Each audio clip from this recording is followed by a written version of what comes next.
Mass and Cass. Now, the mayor says she hears the criticism, and at an event last night, she says the city is going to share more about the coordination efforts happening there, announce additional services, and how the city is going to house people for the winter. Yesterday, the city moved the crowds from busy Southampton Street to nearby Atkinson Street. The mayor says the city has made progress in that area, but is calling on the state to do more. We want to quantify a little bit how many people are gathering, and that we have seen some improvements, some of the numbers going down. Last year, or a year ago at this time, there were hundreds of tents in the area. I know our business owners, especially those who are right in the area, see it every day. We need to do more, and we need to have state support and regional partnership to actually get to a sustainable solution. Now, the mayor says there are plans to reopen the shuttered treatment facility on Long Island, and crews continue to do maintenance work there. This morning's press conference, by the way, scheduled for 11:30. Reporting live in Boston, Matt Reed, WCVB News Center 5. Just hours ago, we saw plenty of tents and plenty of crowds out at Mass and Cass. We did talk with the mayor. She did say the city is making progress, but agrees more needs to be done. Our cameras capturing tents at Mass and Cass. Sidewalks there packed with people. From a numbers perspective, the team we've been holding the line. Boston Mayor Michelle Wu says things are better than a year ago with more people in permanent and transitional housing. It's not the same as where we were a year ago with fortified encampments and people who have been truly residing on the streets for years at that point. We need drastic measures. Community activist Domingos de Rosa believes things are only getting worse there. It's an open drug market. He says the city should no longer tolerate this. As long as we allow folks to openly inject themselves, sell drugs, prostitute, and those things, it's only going to increase. Mayor Wu says tents are removed only to see them pop up again. She says a regional, statewide approach is needed, adding the city hasn't been afraid to switch up strategies. It may not seem visible, but the team is constantly testing out new strategies, new approaches. De Rosa says it's time for the state to step in. A lot of the services are here in Boston. Folks come from Norfolk County to get services, Bristol County, Worcester County to come to Boston to get services, and that's something that the governor at the state level can address. Now, a spokesman for the governor did say that the state was key in setting up temporary housing for people, which, of course, led to some permanent housing for people. He says the state continues to offer support. The mayor, meantime, says look for some traffic changes in the Southampton Street area to ensure public safety. We're live here in Boston. Sharman Sacchetti, WCVB News.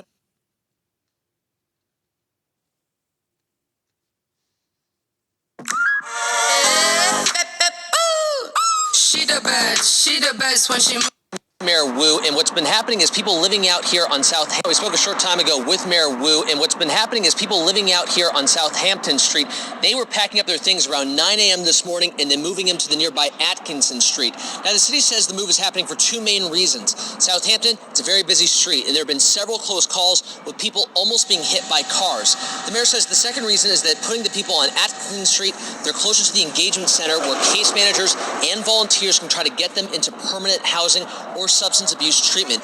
But some people living out here on Mass and Cass are frustrated that once again they're being moved by the city and being put back onto the very same sidewalks the city removed them from back in January.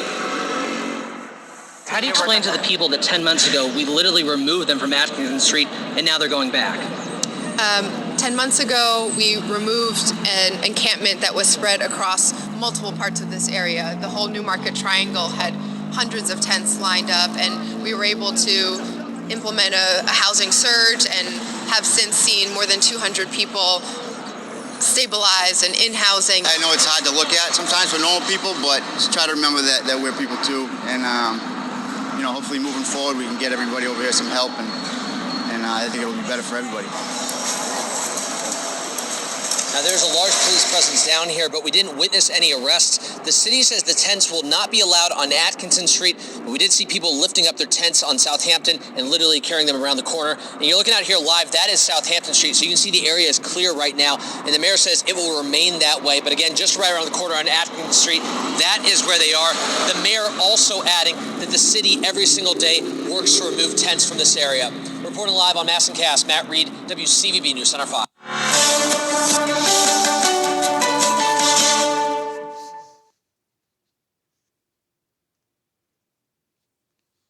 months after the city cleared it out, the tents and the drugs have returned to the area known as Mass and Cass. And this time, businesses in that area say it's actually worse than before.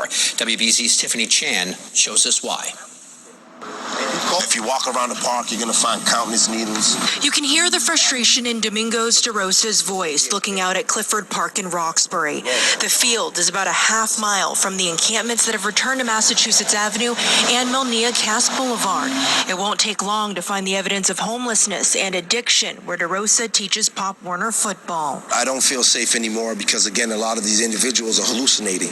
They're pulling out knives, they're using syringes as weapons, and they're becoming more and more violent.